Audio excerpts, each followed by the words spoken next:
Olá, está começando mais um Saúde Agora e hoje nós vamos falar sobre a campanha Fevereiro Roxo. Este mês é dedicado à conscientização sobre 3 temas: doença de Alzheimer, fibromialgia e lúpus. Essas doenças apresentam diferenças, mas com algo em comum: elas são incuráveis. Ainda hoje não se sabe com exatidão quais são as causas dessas 3 doenças e por isso é tão importante conhecer bem cada uma delas. No quadro de hoje, nós vamos esclarecer tudo sobre a fibromialgia e o lúpus com a Gabriela Araújo Munhoz, que é reumatologista e também membro da Sociedade Paulista de Reumatologia. Doutora Gabriela, muito obrigada pela sua participação aqui no nosso quadro no Saúde Agora. Muito obrigada, eu que agradeço a oportunidade para poder esclarecer um pouquinho mais sobre essas doenças que a reumatologia estuda e contempla. Exatamente, doutora. Para a gente começar, vamos falar um pouquinho, de uma forma geral, sobre essas duas doenças, né? A fibromialgia e o lúpus. Eu queria que você começasse falando, então, sobre a fibromialgia. O que é essa doença? Quais são os sintomas? Se existe algum tipo de tratamento? Bom, vamos lá. A fibromialgia é uma doença até que relativamente comum, pois ela atinge até cerca de 2,5% da população mundial. E a incidência no Brasil é similar, né? Então, assim, entre, né, mulheres, principalmente, são as mais acometidas, a incidência em mulher é muito maior do que em homens, não quer dizer que os homens não sejam acometidos, mas as mulheres muito mais, e geralmente entre a quarta e quinta década de vida. Não é uma doença autoimune, mas, assim, as causas da fibromialgia ainda não são muito esclarecidas. A gente não sabe muito bem ao certo o que desencadeia a fibromialgia. Mas é um aumento da sensibilidade da dor. O paciente ele tem uma diminuição do termômetro, vamos dizer assim, de dor. Ou seja, um estímulo doloroso que em mim não cause tanta dor, se eu provocar o mesmo estímulo no paciente, ele vai sentir muito mais dor do que eu. Então, assim, é esse aumento de sensibilidade à dor que o paciente acaba desenvolvendo. É uma doença, como eu disse, né, não é transmissível, não é autoimune, ela é adquirida, embora a gente não conheça todas as causas ainda, mas é uma doença crônica, que, assim, não tem cura, mas tem tratamento. Né? E o tratamento, geralmente, ele é multidisciplinar. Ele envolve tanto a questão do paciente, a questão médico, geralmente a gente acaba associando um professor de educação física, porque é super importante também o paciente ter uma boa qualidade de vida, com prática de atividade física regular, uma boa qualidade de alimentação, para controle de peso, para não combater também a obesidade, e até mesmo com uma psicoterapia, pois, assim, todos os fatores, não só o remédio, mas o remédio, a busca de uma qualidade de vida boa e de atividade física acabam controlando e muito a doença. E agora eu queria que você falasse também um pouquinho, para quem está em casa nos acompanhando, sobre o lúpus, que é uma doença aí autoimune, né? E bastante gente, né, tem esse diagnóstico. Bom, o lúpus já é um pouquinho diferente da fibromialgia, pois é uma doença autoimune, ou seja, é o que eu sempre falo, não é para quem quer, é para quem pode, né? Não que na fibro também alguém queira ter, nada a ver com isso, mas, assim, a pessoa ela tem que ter uma condição genética que predisponha e ela tem que ter algum fator ambiental que faça com que ela ligue esse genezinho para despertar a doença, entendeu? Para acabar desencadeando a doença. O lúpus, ele já é menos comum, menos prevalente do que a fibromialgia. No entanto, ele acomete 9 vezes mais mulheres do que homens. Ou seja, ambas as doenças são muito mais prevalentes no sexo feminino. E em relação a isso também, ele pode acometer todas as idades, né? Embora ele seja mais comum nas mulheres em idade fértil, ou seja, após a puberdade e até um pouco até antes da menopausa, mas acomete criança e idoso também.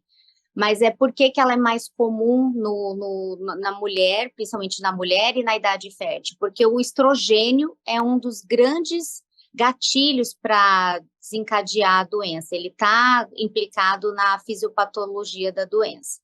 É uma doença também que não tem cura, é o que eu sempre acabo falando e explicando para os meus pacientes. Pressão alta tem cura? Diabetes tem cura? Não, mas tem controle.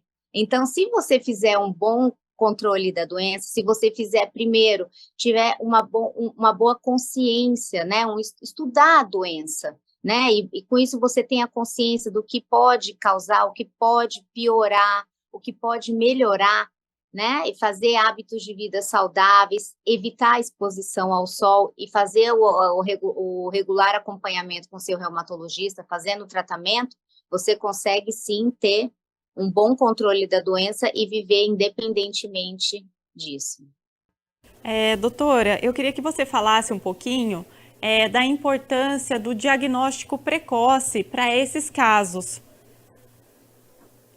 Sim, isso é fundamental. Isso até tem se falado muito mais, esses meses, né, de conscientizações das doenças, é algo mais recente, né, que tem sido trazido em voga nos últimos 10 anos, principalmente, o primeiro começou com o laranja, né, que acho que era do câncer de pele, do câncer de mama, e aí, com isso, as outras especialidades acabaram também colocando mais em pauta as doenças, que com isso trouxe uma conscientização da população, porque a partir do momento que você começa a identificar algum sintoma ou procura o médico precocemente, você já consegue ser, né, diagnosticado e acompanhado. E é importantíssimo a gente sempre conseguir diagnosticar e seguir esse paciente no que a gente fala da janela de oportunidade, né? A gente diagnosticar esse paciente na janela de oportunidade para fazer um bom tratamento, um tratamento eficaz. Porque quanto mais cedo, mais precoce as doenças são diagnosticadas e seguidas, né? Não adianta só diagnosticar, você tem que fazer o tratamento e o acompanhamento correto com o médico, menor dano, menor sequela, menor prejuízo para esse paciente, a gente acaba, né, evitando. Então, é um paciente que vai ter mais qualidade de vida, né, com menos sequelas, com menos prejuízos à sua vida.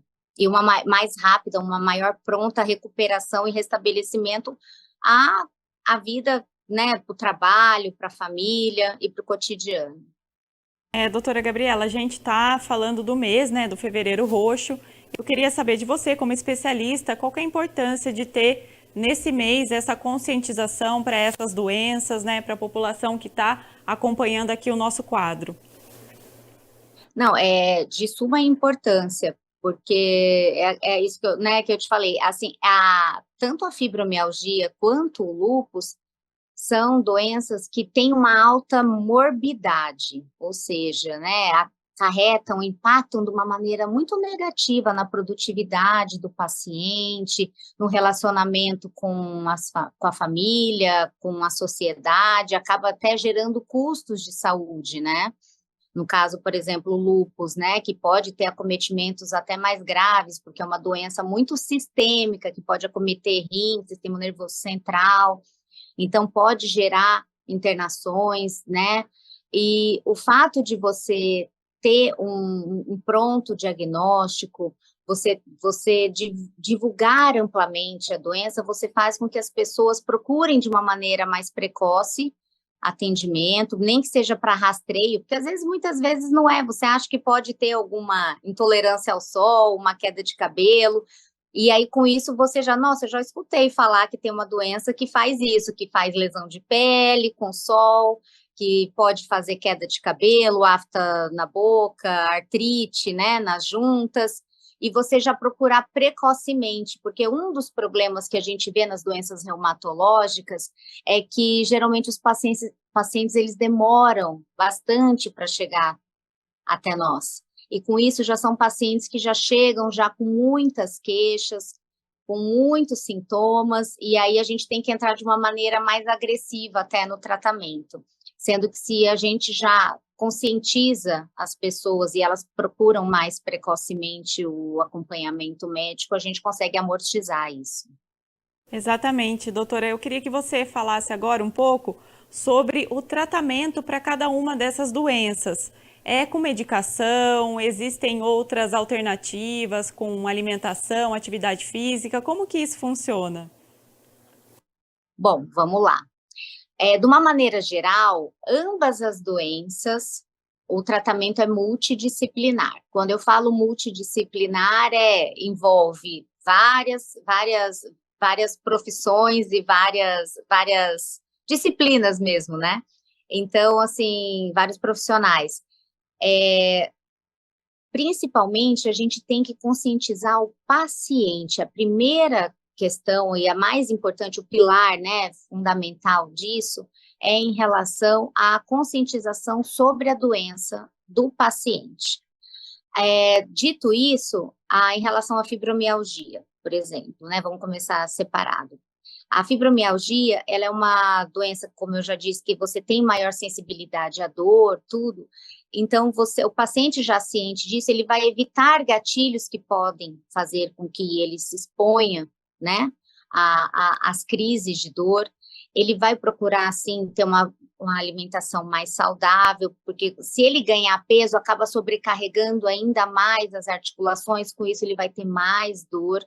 A atividade física já está comprovada cientificamente que ela colabora e ajuda muito no tratamento, pois ela eleva os níveis de serotonina e com isso a gente consegue diminuir também o limiar de dor desses pacientes, e a medicação junto e a psicoterapia. Então, a medicação, todo mundo acha que assim, né, toma aqui uma pílula mágica e tá tudo certo, né?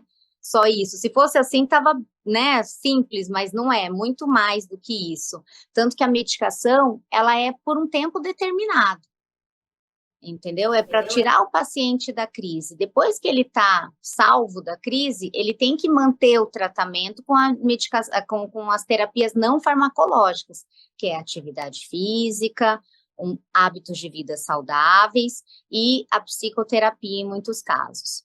Já em relação ao lúpus, a medicação ela deve ser introduzida prontamente, porque aí nesse caso, aquilo que eu te disse, né, tem um prejuízo até de morbimortalidade no paciente, mas exposição solar deve ser evitada, um paciente que deve também se alimentar de forma saudável para evitar aumento do colesterol, evitar o tabagismo, porque o cigarro também piora a doença. Exposição solar, o paciente deve fazer fotoproteção, usar protetor solar e repassar esse protetor a cada 3 horas, porque ele não ativa, os raios ultravioletas, eles não ativam só a pele, mas eles ativam a doença como um todo, né, e buscar hábitos de vida saudáveis, além de fazer o segmento regular com o reumatologista, usando adequadamente as medicações prescritas. Doutora, quem está nos acompanhando, né, para a gente finalizar aqui a nossa conversa, é importante, então, se as pessoas começaram a sentir alguns dos sintomas que a doutora falou aqui, é importante buscar qual especialista, já ir procurar um médico nesse primeiro sintoma, né, e reforçando aí também esse chamado aí para conscientização das doenças reumatológicas. Bom, a primeira coisa que eu gostaria de desmistificar é o seguinte, que todo mundo acha que para procurar um reumatologista você tem que ser idoso, que reumatologia só cuida de velho. Isso é um grande engano, né? Para você ter ideia, o lúpus, ele acomete mulheres, como eu disse, em idade reprodutiva, mais, né? Maioria, mas pode acometer criança, né? E a fibromialgia acomete também mulheres em idade reprodutiva também, até a perimenopausa, menopausa, mas também mulheres de 30, 40 anos. Então, são pessoas jovens e pessoas ativamente, né, que são ativas, né, no trabalho, com a família, né, perante a sociedade. Então, se os pacientes jovens, independentemente da idade, apresentarem dores articulares de maneira crônica, né? Ou seja, pelo menos 4 semanas, acometimento com aumento de volume das articulações de mãos, punhos, joelhos, tornozelos, né? Ou seja, fica quente, fofo. Eu sempre falo que, né, não é só ter a dor, é uma dor persistente e uma dor com aumento de volume articular, né? Fadiga excessiva, alteração de humor, alteração do sono, entendeu? Uma maior sensibilidade discrepante em relação às dores, né? Isso tudo pode ser já sinal de doença reumatológica. Perda de peso sem causa explicada, febre baixa, por exemplo, no lúpus, ele faz febrezinha baixa, pode fazer aumento de ínguas, né? Que a gente fala que são as linfonodomegalias, né? Na região do pescoço, axila, queda de cabelo, fazendo rarefação do couro cabeludo, até áreas de falha, afta na boca, anemia, espuma na urina, são sintomas de alarme que você não pode postergar em procurar um reumatologista. Tá certo, então, doutora, eu agradeço sua participação aqui no nosso quadro, sua disposição em atender aqui a nossa equipe e esclarecer essas dúvidas aí para a gente aqui no estúdio e também para a população, né, que está em casa nos acompanhando. Sim, não, muito obrigada. O lúpus, a fibromialgia, ou seja, doenças reumatológicas, elas não são tão fáceis de serem diagnosticadas, mas são possíveis. E uma vez que possivelmente diagnosticadas, o paciente consegue sim ter a sua vida restabelecida, a sua qualidade de vida e ter uma vida normal como qualquer outra pessoa. A questão é a consciência sobre a doença e a procura de um profissional habilitado, que é o reumatologista. Eu agradeço muito, muito obrigada pela oportunidade. Espero ter esclarecido um pouco. Com certeza esclareceu, doutora. Muito obrigada novamente. Obrigada. Obrigada também pela sua companhia em casa. Você pode conferir esse quadro e outros que a gente produz aqui na TV Câmara Campinas, no YouTube, TV Câmara Campinas, e também não se esqueça de nos acompanhar nas redes sociais. Até o próximo Saúde Agora!